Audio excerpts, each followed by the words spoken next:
You're running late again. Your brain swears you started getting ready 20 minutes ago, but somehow only 5 minutes have passed. Or maybe it's been an hour. Honestly, you can't tell anymore. If you have ADHD, what just happened wasn't poor time management. Your brain processes temporal information differently than neurotypical brains.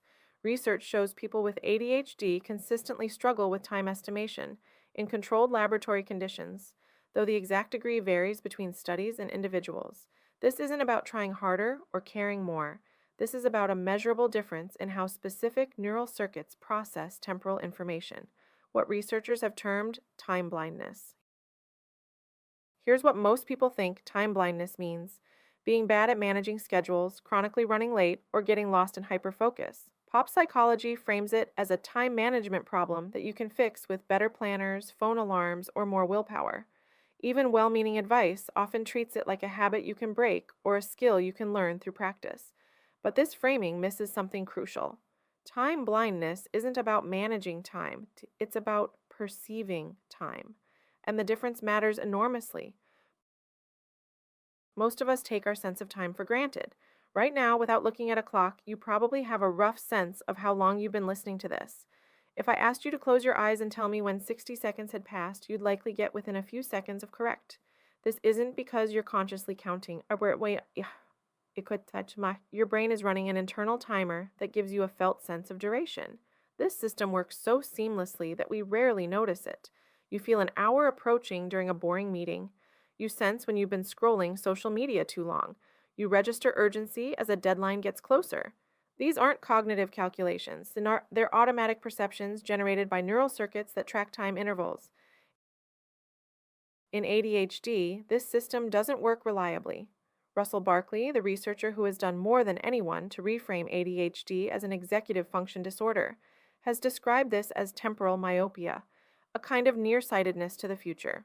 When Barkley and his colleagues tested time estimation in people with ADHD, they found consistent difficulties with time perception tasks, though the specific patterns varied between individuals and different types of timing challenges. This isn't distraction or inattention in the moment, it's a systematic issue with the neural mechanism that tracks time intervals, and it has profound consequences for how someone experiences daily life.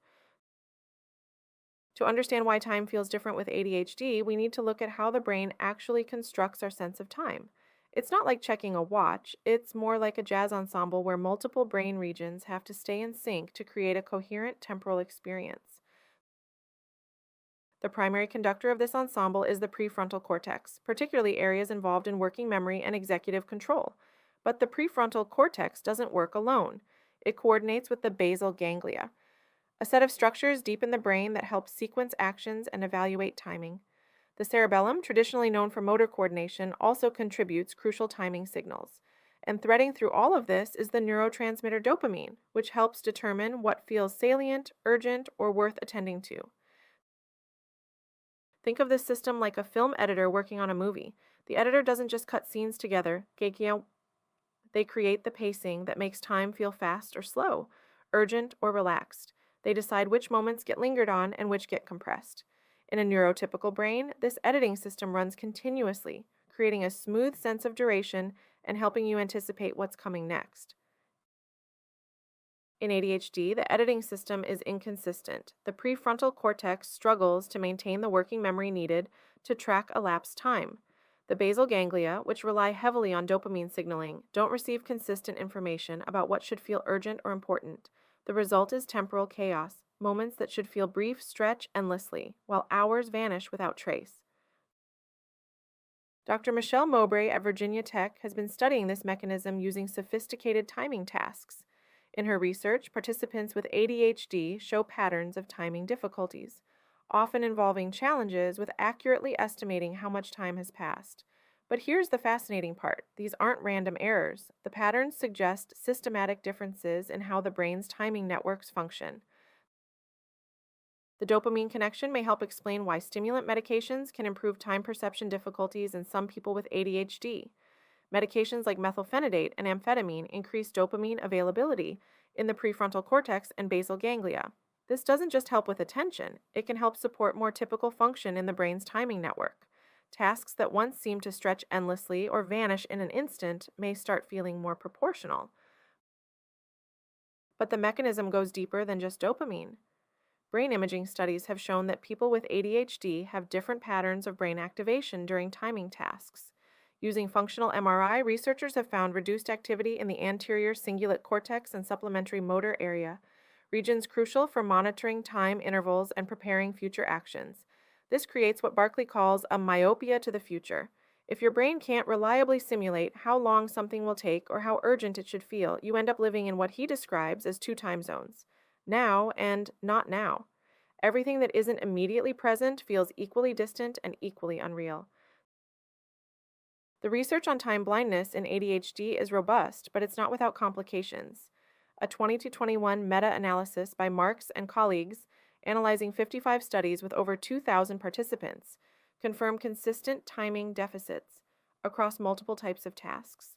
But the effect sizes were small to medium, meaning there's significant individual variation. Not everyone with ADHD experiences severe time blindness, and some people without ADHD struggle with time perception too.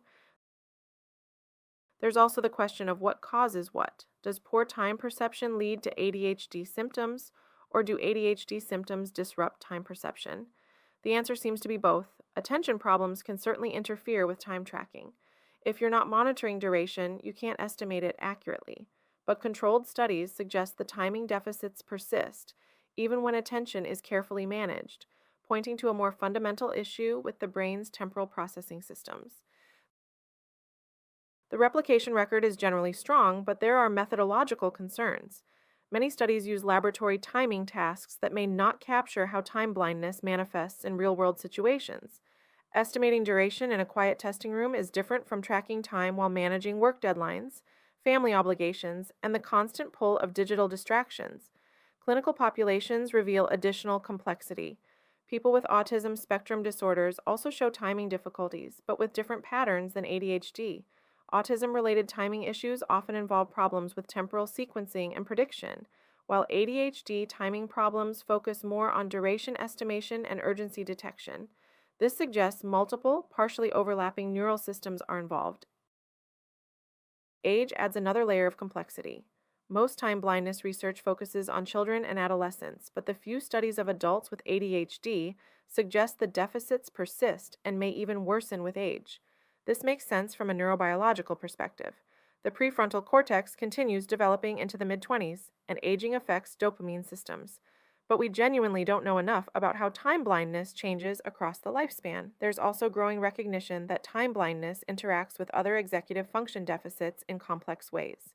Working memory problems make it harder to hold temporal goals in mind. Emotional dysregulation can make waiting feel more aversive, distorting time perception further. Attention problems can prevent the monitoring needed for accurate time tracking. These systems don't operate independently. They influence each other in ways researchers are still mapping. Understanding time blindness as a neurological reality rather than a character flaw changes how you might approach it in your own life. If you have ADHD, the goal isn't to force your brain to perceive time like a neurotypical brain does. It's to work with your brain's actual capabilities while building external supports for the functions that don't come naturally. This starts with recognizing that your subjective sense of time isn't reliable. That feeling that you have plenty of time or that something will only take a minute. Those intuitions are systematically biased. This doesn't mean you're broken or lazy. It means your internal timing system needs external calibration. Practical strategies emerge from understanding the mechanism. Since the prefrontal cortex struggles to maintain temporal working memory, external reminders become crucial. But not just any reminders, ones that create artificial urgency and break tasks into smaller time chunks. The Pomodoro technique works for many people with ADHD not because it's magic, but because it creates external structure for internal timing deficits. Time blocking, scheduling specific time periods for specific tasks, can help compensate for the now versus not now problem. By making future commitments feel more concrete and immediate, you're essentially building scaffolding for temporal planning that the ADHD brain struggles to generate automatically. For those around someone with time blindness, understanding the mechanism can reduce frustration and blame. When someone with ADHD is consistently late or misses deadlines, they're not being disrespectful or careless. Their brain is giving them systematically inaccurate information about duration and urgency. This doesn't excuse the impact on others, but it does suggest that solutions need to be systemic rather than motivational. The medication piece is worth understanding clearly. If you have ADHD and take stimulants, you might notice that time feels more manageable on medication days. This may be the medication helping support more typical function in your brain's timing circuits. But medication alone isn't usually sufficient. The neural circuits need practice and external support to develop better temporal habits. Time blindness in ADHD isn't about being bad with clocks or needing better planners. It's about having a brain where the internal systems that generate our felt sense of duration, urgency, and temporal sequence don't work with neurotypical reliability. Your prefrontal cortex struggles to maintain the working memory needed to track elapsed time. Your basal ganglia don't receive consistent dopamine signals about what should feel urgent. The result is a systematic difference in temporal processing, where 30 minutes can feel like 5 or 50, where deadlines don't feel real until they arrive, where the future remains perpetually abstract. This isn't a character flaw to overcome through willpower. It's a neurological reality to understand and accommodate. And once you know your brain's temporal editing system works differently, you can start building the external supports and strategies that help you navigate a world designed around neurotypical time perception.